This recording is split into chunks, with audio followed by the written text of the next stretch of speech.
Ladies and gentlemen, boys and girls, cats and dogs, and everyone in between, the Naples Players Radio Theater proudly presents the Burns and Allen Show.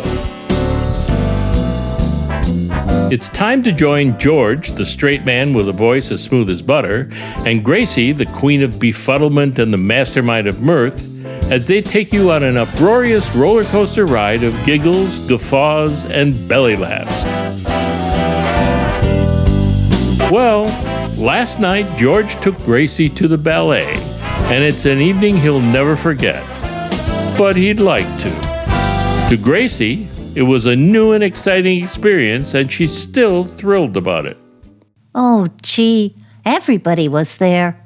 Did you notice Bob Taylor and Barbara Stanwyck sitting in front of us? Yeah, that Barbara Stanwyck certainly is gorgeous.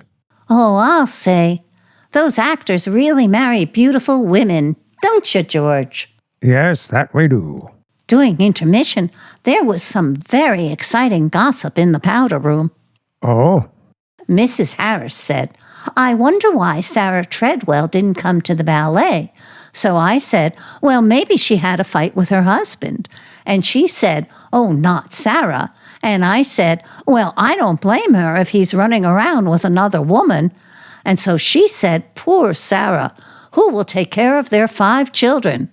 And I said, well, not that no good husband of hers. Well, it sounds real exciting. Yes, it would be even more exciting if I knew who Sarah Treadwell was. You don't know Sarah Treadwell. I don't even know Mrs. Harris. Interesting yarn. What did you think of the ballet? Oh, I loved it. Although you dozed off a couple of times. I ate too much dinner. Pickles were delicious. But the dancers were so polite. They danced on their toes so they wouldn't wake you. Well, to show my appreciation, I'll go backstage and teach them how to dance the Peabody. Peabody? What's that? He's a banjo player who's married to Sarah Treadwell. You know, the last scene at the ballet disappointed me. Remember how that big, strong, handsome man in tights chased the beautiful ballerina? Yeah? He chased her around that stage like crazy. She ran and he ran. She jumped and he jumped. She flew and he flew. When he finally caught her, boom! Down came the curtain. I wish he'd started chasing her 10 minutes sooner. Honey, that was the idea of the ballet. When the fellow caught the girl, the show was over. Come in. Hello, George. Hello, Ralph. How are you? Gracie, you know Ralph Hanley. He makes out our income tax every year. Of course. How are you, Mr. Hanley? Fine, thank you, Mrs. Burns. George told me you were coming, so to help you, I figured out our income tax. You'll find it on the desk. The government owes us $6 million. Mrs. Burns, how did you ever get such a figure? No starches and plenty of exercise. Lots of fresh air, too. By the way, Mr. Hanley, how come we never got the $9 million I figured the government owed us last year? They're waiting until next year, and then they'll send us the state of Texas. Ralph, have you had your breakfast? Would you like Gracie to scramble you some eggs? Oh, please, George, we're out of eggs. The grocer left a dozen yesterday. I know, but I heard about a new thing called an egg shampoo, so I tried it. And when I shampooed the eggs, they broke. Just fix us some coffee. All right.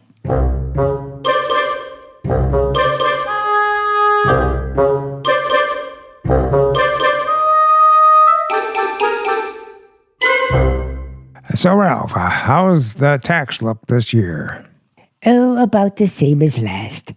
But I've been listening to you sing on the program, and we can deduct for that throat operation. I didn't have a throat operation. I know, but you're going to, aren't you?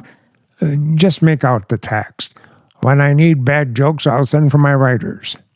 George, if you'll give me the canceled checks and records, I'll get busy.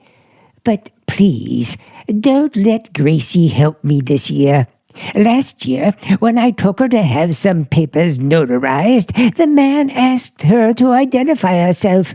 She opened her compact, looked in the mirror, and said, "Yes, it's me, all right." I'll see that she doesn't bother you. Come in. Hello, George. Is Gracie here? I'd like to speak to her. Gracie, Harry Morton wants to see you. I'll be right out. Harry, this is Ralph Hanley, my income tax man. How do you Hi, do? Harry.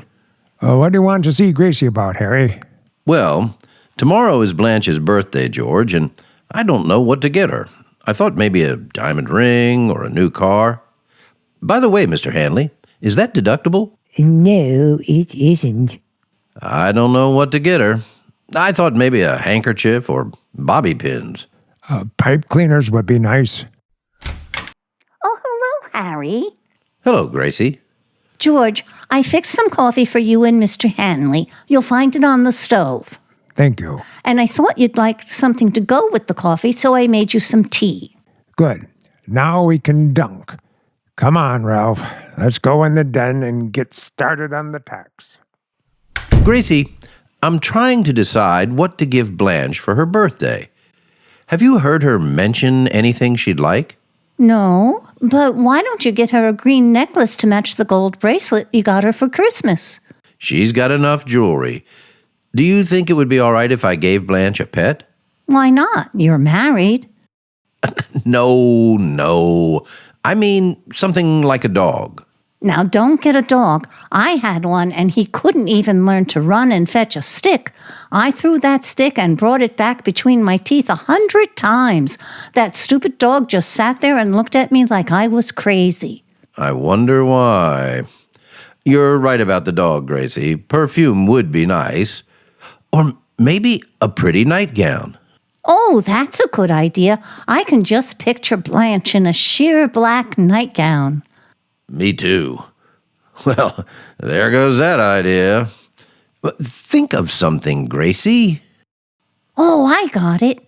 A television set. My uncle said he just bought a beauty for $12,500. $12,500 for a television set? Well, that included the bar. That's what he really wanted. Hey, I know what I'll get. Blanche has always wanted an alligator bag. I'll surprise her with that. I'll put it in a candy box so she won't guess what it is. And when she opens it, she'll faint. Ha ha ha ha! Oh, this is a wonderful idea. Oh, it's nothing. I got 1,000,000 of them. I'll be running along.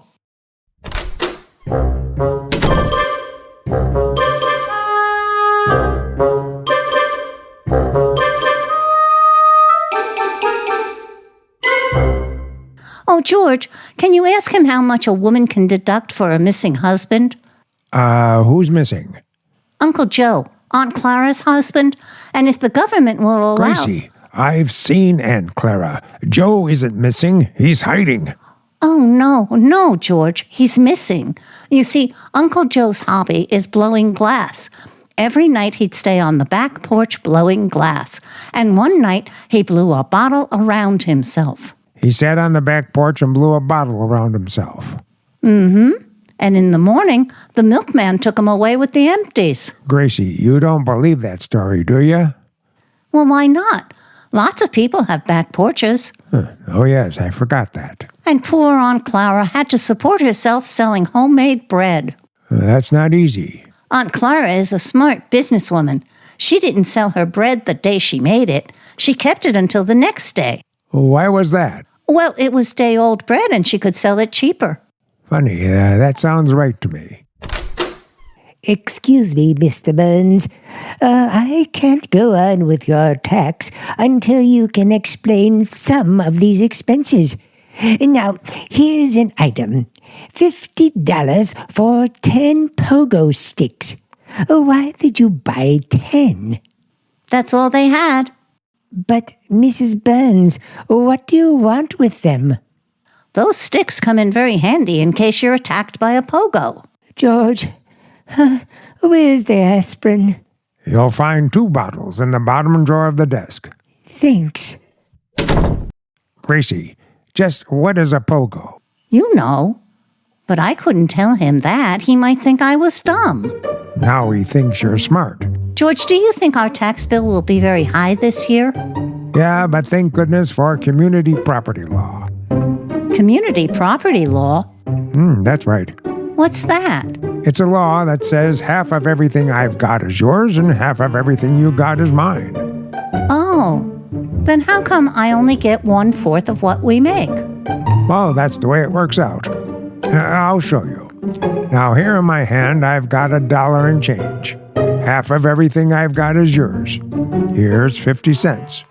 Thank you. Now, half of everything you've got is mine. How much have you got? 50 cents. Give me $0.25. There.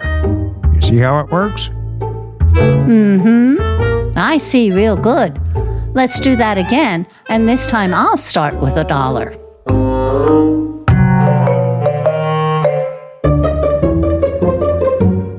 Okay. Now half of everything I've got is yours. Here's 50 cents. Thanks. How does that second part go again? Half of everything you got is mine. How much have you got? 50 cents. Give me $0.25. Here. Thanks. You're right, George. It comes out the same way each time. Oh, sure it does. You must be awfully discouraged being married to a woman who doesn't understand money. Well, sometimes it comes in real handy.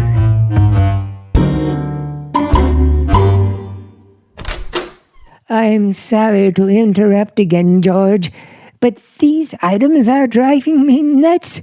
Mrs. Burns, what is this? One wave, $110? $110? Gracie, who gave you that wave? Muriel Roberts, and when I waved back, I drove into a telephone pole.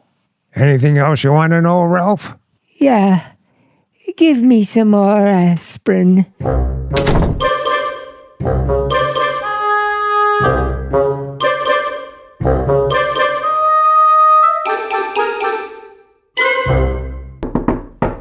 Come in. Hi, Burnses. Oh, hello, Bill. How are you, Bill? You still in love? More than ever, Gracie.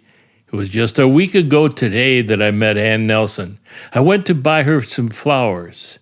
As I was standing there waiting for them, I realized that this was the only girl for me. She really got you, huh? Oh, man, wait till you meet this florist. You fell in love with the florist? It's a good thing you buy your cigarettes from a machine. Bill, what happened to Anne? Well, certain people said I was interested in Ann just for her money. Who said that? Her banker, when I checked her account. So, Bill, you mean to say that you walked into this florist shop and fell in love with the girl just like that? Oh, no. There was some dialogue first. I said, "Hello, miss. I'd like to buy you some flowers." She said, "Roses are nice." And I said, "Fine." She said, "How do you like the stems?" I said, "Gorgeous. And the rest of you is cute, too." And we were engaged. Well, there's nothing like a nice long courtship. Gee, what a sweet girl, George. She gave me a carnation for my buttonhole. Now that's a silly trade. What will she do with your buttonhole? Press it in a book. Say, Bill, Press it in a book. Yes, I know, George. Bill, I'm going to ask the Mortons over for dinner tomorrow night. It's Blanche's birthday. How about you and your girl joining us? We'd love to, Gracie. Good. I'll phone Blanche. By the way, Bill, what's the girl's name? Mona Knox. It used to be Ethel Knox, but the gasoline companies paid her to change it. My first name used to be Asbestos, but they paid me off too. Now, boys, please, I'm phoning.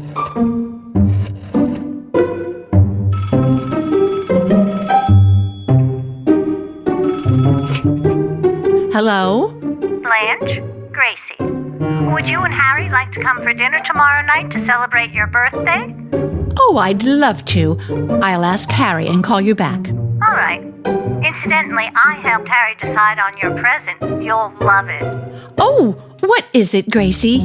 I can't tell you. It's a surprise. Aw, please. No. Well, let me guess. Is it a new stove? Well, you're so close, I might as well tell you. It's an alligator bag. Oh, wonderful. I'm glad you know, Blanche. He was going to put it in a candy box, and I was afraid you might eat it. Yeah. Well, I'll call you back, Gracie. Bye. Goodbye. Harry, Gracie just invited us over there tomorrow night for my birthday dinner. Oh, murder. I hope Gracie doesn't bake you a cake. Remember that soggy thing she baked for George's last birthday? Now, Harry, it wasn't her fault George's cake was soggy. No. No, it had so many candles he couldn't blow them out, so they had to turn the hose on them. Why don't you stop exaggerating? George isn't as old as he looks. He couldn't be. Poor George is over there right now trying to figure out his income tax. Believe me, it would be a lot easier if it weren't for Gracie. I'll say it would. He wouldn't have any income. I don't know how that schnook ever tricked Gracie into marrying him. He didn't trick her. She wanted to get married in the worst way. Well, she did. Aren't we clever today? I don't care. I love Gracie. She's very sweet to give me a birthday dinner. Yeah, I can't wait to get there. Last time I went over there to dinner, someone told Gracie that stewed chicken was the most tender. When I got there, George was trying to sober it up so he could kill it. Anyway, her cooking is a lot better than Sugar Throat's entertaining. So help me, if he sings tomorrow night, I'll slug him with my new alligator bag. Alligator? So Gracie told you. I should have known I couldn't trust her. Well, it's really my fault, she told me. I put the idea into her head. Blanche, putting an idea into her head is like putting a basketball into a thimble. Oh, hush. I'll tell her we're coming.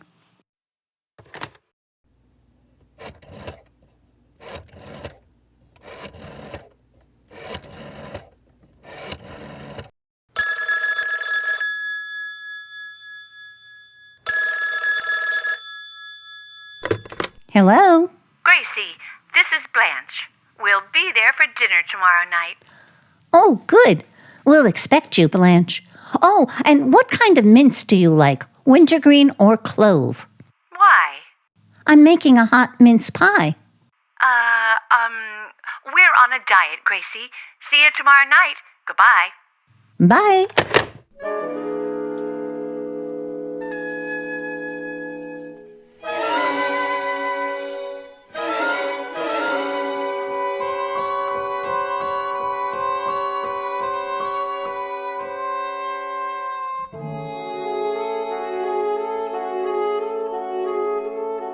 George, where did Bill go?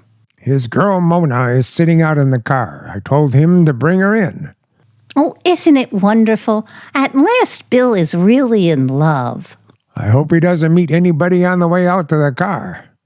What a guy. A new romance every week. George, it's me again. Mrs. Burns, can you explain this item? 1 rubber boot for the left foot. $10. Well, what do you want explained? Why did you buy it? It's a bargain. I got it for half what a pair would cost. But why did you buy 1 left boot? I've only got 1 left foot. Satisfied, Ralph? Oh, sure. I'll go and finish the income task. Income task? Hey, Ralph, you're going in the closet. Oh, pardon me. I'm a little worried about that guy. Did you notice that dazed look on his face? Oh, that's nothing. Almost everybody I talk to has that look. Well, I'll tell you, I'm still... George and Gracie, I'd like you to meet my fiancée, Miss Knox. Mona, this is Mr. and Mrs. Burns. Oh, How do you do? hello. Pleased to meet ya. Bill has told me all about you. He said you've been working for him for almost 10 years. That's what Bill told you. Yes, he says you're a wonderful announcer. Bill, this may come as a surprise, but I'm thinking very seriously of leaving you. George, Gracie, come here a minute. Play along with me. I'm trying to make an impression. I got it. Mona, we're all going to play along with Bill. Gracie! Mona is not in on this. Oh, okay, Mona. As I was saying, Mona, George has been announcing for me for 10 years. Is that right, boy? Yes, sir. Boy? I say funny things. I'm a comedian. And what do you do, Mrs. Burns? Oh, I help my husband. He's one of the greatest announcers in the radio business.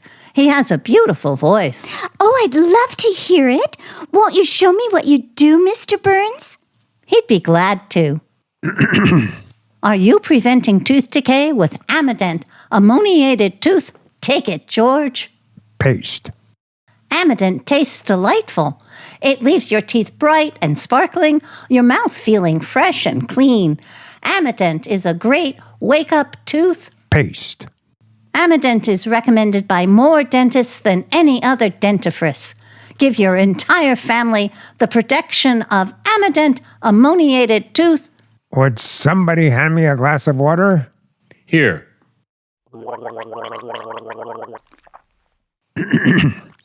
Paste. Okay, now, George, that's enough. Mona, even if it means losing you, I've got to tell the truth. George isn't the announcer. Amident's a great product, and they have the world's greatest announcer to talk about it. But I was just too modest to tell you it was me. Yes, Mona, he's a real shy boy. Mr. Burns, if you're not the announcer, what do you do? Well, sit down and show us, Sugar Throat. And if I call you Buttercup, the dandelions might eat you up, so buy a ring and change your name to mine. That's what I do. Oh, you're the sound effects man. No, I'm the script girl. I've got another item here, Mr. Burns. Folks, I want you to meet Mr. Hanley. Oh, how do you do, Mr. Hanley? I'll be right in, Ralph. And see you tomorrow night, Bill. We're having the same dinner we had the last time you were here, so will you please stop by the Brown Derby and ask them to send over a bottle of bourbon? Stewed chicken again, huh? Excuse me, I'll go in and see Ralph. Say, George, who's the guy with the loose shingles? One of Gracie's relatives? Nah, he's our tax man. He's trying to figure out Gracie's check stubs. Oh, well, that explains it. Come on, Mona.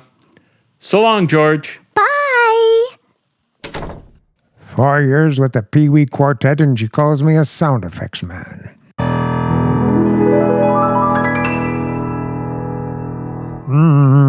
I love to call you Rose, dear, but roses fade away. Oh, roses die when winter time is dead. I love to call you Daisy. I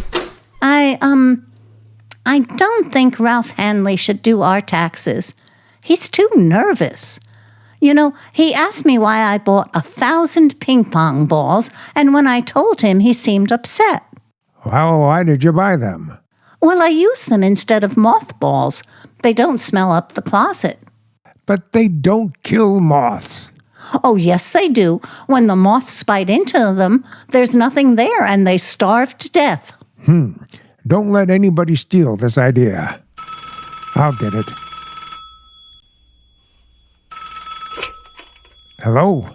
George, this is Harry Morton. I'm coming over to help you with your income tax. Harry, I've got a tax man. You had one. He just jumped out your window and he's running down the street. Thanks, Harry.